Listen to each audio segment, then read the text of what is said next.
ಮೋಕ್ಷಿತ್ ಅವ್ರ ವಿಚಾರ ಹೊರಗಡೆ ಒಂದು ಚರ್ಚೆ ಆಗ್ತಿತ್ತು. ನೀವು ಹೇಳಿದ್ರಿಲ್ಲ ಎಲ್ಲಾದ್ರೂ ಮಾತಾಡಿದ್ರೆ ಏನೋ ಗೊತ್ತಿಲ್ಲ, ಐ ಡೋಂಟ್ ನೋ. ಬಟ್ ಮನೆ ಒಳಗಡೆ ಅವ್ರನ್ನ ಅರ್ಥ ಮಾಡ್ಕೊಳ್ಳೋಕೆ, ಅವ್ರನ್ನ ಪರಿಚಯ ಮಾಡ್ಕೊಳ್ಳೋಕೆ ಒಂದು ಸ್ವಲ್ಪ ಟೈಮ್ ಆಯಿತು. ಅವಳು ಇನ್ನೂ ಇಮ್ಮೆಚೂರ್ ಏಜ್, ಅವಾಗ ಇನ್ನೂ ಚಿಕ್ಕ ಹುಡುಗಿ. ಅವಾಗ ಏನು 19-20 ಇಯರ್ಸ್ ಅಚೀವ್ ಮಾಡ್ತಾ ಇದ್ದಾಳೆ. ಅವ್ರ ಫ್ಯಾಮಿಲಿನ ಅವಳು ನೋಡ್ಕೊಳ್ತಾ ಇದ್ದಾಳೆ. ಅವಳ ತಮ್ಮನ್ನ ಅವಳು ಕೇರ್ ಟೇಕಿಂಗ್ ಮಾಡ್ತಾ ಇದ್ದಾಳೆ. ರಜತ್ ಅವರು ಒಂದು ಸ್ವಲ್ಪ ಈಗೋನ ಬಿಟ್ಟು ಸೈಡ್ಗೆ ಅವ್ರು ಸಕ್ಕದಾಗ ಆಡ್ತಾ ಇದ್ದಾರೆ. ಒಂದು ಸ್ವಲ್ಪ ಈಗೋ ಅದೆಲ್ಲ ಬಿಟ್ಟು ಬೆಸ್ಟ್ ಎಲ್ಲರಿಂದ ಬರ್ತಾ ಇದೆ. ಎಲ್ಲರೂ ಬೇರೆ ಬೇರೆ ತರ ಕಾಂಪ್ಲಿಮೆಂಟ್ ಮಾಡ್ತಾ ಇದ್ದಾರೆ, ಬಟ್ ಬೆಸ್ಟ್ ಕಾಂಪ್ಲಿಮೆಂಟೇ. ಸೊ ಅಲ್ಲಿ ಗೋಲ್ಡ್ ಸುರೇಶ್ ಅವ್ರು ಸರ್ಪ್ರೈಸ್ ಆಗಿ ಸಿಗ್ತಾರೆ. ನಂಗೆ ಕಣ್ಣಿಗೆ ಬಟ್ಟೆ ಎಲ್ಲ ಕಟ್ಟಿ ನಾನು ಒಂದು ಗ್ರ್ಯಾಂಡ್ ವೆಲ್ಕಮ್ ಮಾಡ್ತಾರೆ. ನಾನು ಎಕ್ಸ್ಪೆಕ್ಟೇ ಮಾಡಿರಲ್ಲ. ನನ್ನ ಟೀಮ್ ಮೋಕ್ಷಿತ್ ಅವ್ರ ವಿಚಾರ ಹೊರಗಡೆ ಒಂದು ಚರ್ಚೆ ಆಗ್ತಿತ್ತು. ನೀವು ಹೇಳಿದ್ರಿಲ್ಲ ಎಲ್ಲಾದ್ರೂ ಮಾತಾಡಿದ್ರೆ ಏನೋ ಗೊತ್ತಿಲ್ಲ, ಐ ಡೋಂಟ್ ನೋ. ಆಗ ಬಹಳಷ್ಟು ಜನ ಕಂಟೆಸ್ಟೆಂಟ್ಸ್ಗಳ ಬಗ್ಗೆ ಚರ್ಚೆ ಆಗುತ್ತೆ. ಒಂದು ಕಡೆ ಜಗದೀಶ್ ಅವ್ರ ಬಗ್ಗೆ ಚರ್ಚೆ ಆಯಿತು, ಚೈತ್ರ ಕುಂದಾಪುರ ಅವ್ರ ಬಗ್ಗೆ ಚರ್ಚೆ ಆಯಿತು, ಮತ್ತೊಂದು ಕಡೆ ಗೋಲ್ಡ್ ಸುರೇಶ್ ಅವ್ರ ಬಗ್ಗೆ ಚರ್ಚೆ ಆಯಿತು. ಅದಕ್ಕಿಂತ ಹೆಚ್ಚಾಗಿ ಸುದ್ದಿ ಮಾಡಿದ್ದು ಮೋಕ್ಷಿತ್ ಅವರು. ನಿಮಗೆ ತುಂಬ ಗೊತ್ತಿರೋ ವ್ಯಕ್ತಿ. ಹೌದು.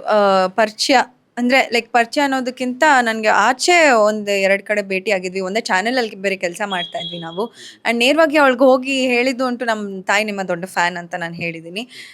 ಬಟ್ ಮನೆ ಒಳಗಡೆ ಅವ್ರನ್ನ ಅರ್ಥ ಮಾಡ್ಕೊಳ್ಳೋಕೆ, ಅವ್ರನ್ನ ಪರಿಚಯ ಮಾಡ್ಕೊಳ್ಳೋಕೆ ಒಂದು ಸ್ವಲ್ಪ ಟೈಮ್ ಆಯಿತು. ಬಟ್ ಟೈಮ್ ಆದಮೇಲೆ ತುಂಬ ಒಳ್ಳೆ ಫ್ರೆಂಡ್ಸ್ ಆಗ್ತೀವಿ ನಾವು. ಸಿಕ್ಕಾಪಟ್ಟೆ ಒಳ್ಳೆ ಫ್ರೆಂಡ್ಸ್ ಆಗ್ತೀವಿ. ಅವಳನ್ನ ತಿಳ್ಕೊಳ್ತೀನಿ, ಅರ್ತ್ಕೊಳ್ತೀನಿ. ಬಟ್ ನಾನು ನೋಡಿರೋ ಮೋಕ್ಷಿತ ಸಿಕ್ಕಾಪಟ್ಟೆ ಸಿಂಪಲ್, ಸಿಕ್ಕಾಪಟ್ಟೆ down to earth, head strong. ಯಾರಾದರೂ ಅವಳಿಗೆ ಏನಾದರೂ ಹೇಳಿದ್ರೆ ಅದು ಅವಳು ಜಸ್ಟಿಫಿಕೇಶನ್ ಮಾಡೋವರೆಗೂ ಅವಳು ಸುಮ್ಮನಿರಲ್ಲ. ಬೇರೆಯವ್ರ ವಿಚಾರಕ್ಕೆ ತಲೆ ಹಾಕಲ್ಲ. ಅವಳ ಗೇಮ್ ಅವಳು ಆಡ್ತಾ ಇದ್ದಾಳೆ. ತುಂಬ ಒಳ್ಳೆ ವ್ಯಕ್ತಿತ್ವ ಅವಳದು, ಸಿಕ್ಕಾಪಟ್ಟೆ ಒಳ್ಳೆಯವಳು. ಬಟ್ ಹೊರಗಡೆ ಈ ಒಂದು ವಿಚಾರನ ಕೇಳ್ಪಡ್ತೀನಿ. ಬರ್ತಾ ಇದ್ದಂಗೆ ಇದನ್ನು ಹೇಳ್ತಾರೆ ನನಗೆ. ಇನ್ಫ್ಯಾಕ್ಟ್ ಈ ಥರದ್ದು ಒಂದು ನಡೀತಾ ಇದೆ ಮೋಕ್ಷಿತ ಅವ್ರದ್ದೇನೋ ಅಂತ. ಬಟ್ ನಾನೊಂದು ಹೇಳೋದು, ಎಲ್ರದ್ದು ಒಂದು ಪಾಸ್ಟ್ ಅಂತ ಇರುತ್ತೆ. ಯಾರ ಲೈಫಲ್ಲೂ ಬ್ಲ್ಯಾಕ್ ಮಾರ್ಕ್ಸ್ ಇಲ್ದಿರೋ ಲೈಫೇ ಇಲ್ಲ. ಏನೋ ಒಂದು ಇರುತ್ತೆ.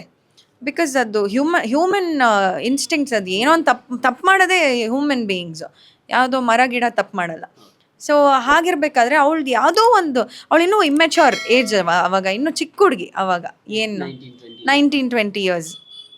ಸೊ ಆ ಟೈಮಲ್ಲಿ ಯಾವುದೋ ಒಂದು ತಪ್ಪು ಮಾಡಿರೋದು. ಎಷ್ಟು ವರ್ಷಗಳಾಯ್ತು ಅವಳು ಕಲಾವಿದೆ ಆಗಿ. ಎಷ್ಟನ್ನ ದಾಟ್ಕೊಂಡು ಬಂದಿದ್ದಾಳೆ. ಎಷ್ಟೋ ಸಿನಿಮಾ ಮಾಡಿದ್ದಾಳೆ. ಪಾರು ಮಾಡಿದ್ದಾಳೆ. ಪಾರು 5 ವರ್ಷ ನಡೆಯುತ್ತೆ. ಅದೆಲ್ಲ ದಾಟ್ಕೊಂಬಂದು ಇವಾಗ ಬಿಗ್ ಬಾಸ್ ಮನೇಲಿದ್ದಾಳೆ. ಅಚೀವ್ ಮಾಡ್ತಾ ಇದ್ದಾಳೆ. ಅವ್ರ ಫ್ಯಾಮಿಲಿನ ಅವಳು ನೋಡ್ಕೊಳ್ತಾ ಇದ್ದಾಳೆ. ಅವಳ ತಮ್ಮನ್ನ ಅವಳು ಕೇರ್ ಟೇಕಿಂಗ್ ಮಾಡ್ತಾ ಇದ್ದಾಳೆ. ಸೊ ಎಲ್ಲ ಮಾಡುವಂಥ ವ್ಯಕ್ತಿ, ಒಬ್ಬ ಹೆಣ್ಮಗಳು, ಇಷ್ಟೊಂದು ಸಾಧನೆ ಮಾಡಿರೋ ಹೆಣ್ಮಗಳ ಬಗ್ಗೆ ಈ ಒಂದು ಅಪವಾದ ಇವಾಗ ಬರ್ತಾ ಇದೆ ಅಂದರೆ ನಿಜವಾಗ್ಲೂ ಅದು ನಗಬೇಕೋ ಅಳ್ಬೇಕೋ ಗೊತ್ತಾಗಲ್ಲ ಈ ಸಿಚುವೇಶನ್ಗೆ. ಬಿಕಾಸ್ ಕಾಲು ಎಳಿಯೋಕ್ಕೆ ತುಂಬ ಜನ ಕಾಯ್ತಾನೆ ಇರ್ತಾರೆ. ಓಕೆ. ಆ್ಯಂಡ್ ನಾನು ಜಸ್ಟ್ ಇದು ಒಂದು ಕಂಪ್ಯಾರಿಸನ್ನು, ಹುಡುಗರ ಬಗ್ಗೆ ಈ ಥರದ್ದು ಏನಾದರೂ ಆಗಿದ್ದಿದ್ರೆ ಇಷ್ಟು ದೊಡ್ಡ ಕಾಂಟ್ರವರ್ಸಿ ಆಗ್ತಾ ಇರಲಿಲ್ಲ ಏನೋ. ಒಬ್ಬ ಹೆಣ್ಮಗಳ ಬಗ್ಗೆ ಈ ಥರ ಒಂದು ಆರೋಪ ಹೊರಿಸಿ ಅಂದರೆ ಅವಳದೇನೋ ತಪ್ಪಾಗಿರುತ್ತೆ, ಇಲ್ಲ ಅಂತ ನಾನು ಹೇಳ್ತಾ ಇಲ್ಲ. ಬಟ್ ಇವಾಗ ಅದು ಎಳ್ಕೊಂಡು ಡ್ರ್ಯಾಗ್ ಮಾಡುವಂಥ ಸನ್ನಿವೇಶ ಬರಬಾರ್ದಾಗಿತ್ತು. I feel very bad for her. But ಇದನ್ನು ಹಿಂದೆ ಹಾಕಿ ಅವಳು ಇವಾಗ ಏನು ಅಚೀವ್ ಮಾಡಿದ್ದಾಳೋ ಅದನ್ನು ಮೈಂಡಲ್ಲಿ ಇಟ್ಕೊಂಡು ಒಂದು ಸ್ವಲ್ಪ ಯೋಚನೆ ಮಾಡಿ ಅಂತ ಹೇಳ್ಬೋದು ಅಷ್ಟೆ. ಸೊ ನಿಮಗೆ ಈ ಸಲ ಸೀಸನ್ನಲ್ಲಿ ಯಾರು ವಿನ್ ಆಗಬಹುದಾದಂತಹ ಕಂಟೆಸ್ಟೆಂಟ್ ವಿನ್ ಆಗೇ ಆಗ್ತಾರೆ ನನ್ನ ಪ್ರಕಾರ ಅಂತ? ಅವ್ರು ಆಗದೇನೂ ಇರ್ಬೋದು, ಬಟ್ ಅದು ಡಿಪೆಂಡ್ಸ್ ಆನ್ ಗೇಮ್. ಬಟ್ ನಿಮಗೆ ನನ್ನ ಪ್ರಕಾರ ಐ ಥಿಂಕ್ ಮೋಕ್ಷಿತ, ರಜತ್ ಅವರು ಒಂದು ಸ್ವಲ್ಪ ಈಗೋನ ಬಿಟ್ಟು ಸೈಡ್ಗೆ ಅವ್ರು ಸಕ್ಕದಾಗ ಆಡ್ತಾ ಇದ್ದಾರೆ. ಒಂದು ಸ್ವಲ್ಪ ಈಗೋ ಅದೆಲ್ಲ ಬಿಟ್ಟು, ಲೂಸ್ ಟಾಕ್ಸ್ ಬಿಟ್ಟು ಆಡಿದ್ರೆ ತುಂಬ ಚೆನ್ನಾಗಿ ಒಳ್ಳೆ ಕಂಟೆಸ್ಟೆಂಟು. ಹನುಮಂತು, ಧನ್ರಾಜ್. ಸೂಪರ್. ನೀವು ಬಿಗ್ ಬಾಸ್ ಮನೆಯಿಂದ ಹೊರಗೆ ಬಂದ್ರಿ ಅಲ್ಲ, ಫಸ್ಟ್ ಫೋನ್ ಯಾರ್ದು ರಿಸೀವ್ ಮಾಡಿದ್ರಿ ಅಥವಾ ಯಾರಿಗೆ ಕಾಲ್ ಮಾಡಿದ್ರಿ? ನಾನು ನನ್ನ ಬೆಸ್ಟ್ ಫ್ರೆಂಡ್ಗೆ ಮಾಡಿದ್ದೆ, ರಂಜಿತಾ ಅವ್ರಿಗೆ. ರಂಜಿತಾ ಆ್ಯಕ್ಚುಲಿ ನನ್ನ ರಿಸೀವ್ ಮಾಡ್ಕೊಳಕ್ಕೆ ಬಂದಿರ್ತಾಳೆ. ಅದಾದಮೇಲೆ ನಾವು ಒಂದು ಡೇ ಫುಲ್ ಶ್ಯಾಡೋ ಜೊತೆಗೆ ಇರಬೇಕಾಗುತ್ತೆ. ಚಾನೆಲ್ ಅವರು ಬಿಡಲ್ಲ ಹಂಗೆ ಹೋಗೋಕ್ಕೆ. ಸೊ ಆವಾಗ ಅವಳ ಜೊತೆಗೆ ಜಾಸ್ತಿ ಕಾನ್ವರ್ಸೇಷನ್ ಮಾಡ್ತಾ ಇರ್ತೀನಿ. ನನ್ನ ಫಸ್ಟ್ ಸರ್ಕಲ್ ಯಾರಿದ್ದಾರೋ, ಇನ್ನೊಂದು 3 ಜನ ಫ್ರೆಂಡ್ಸ್ ಇದ್ದಾರೆ, ಅವ್ರಿಗೆ ಕಾಲ್ ಮಾಡಿ ಮಾತಾಡ್ತೀನಿ.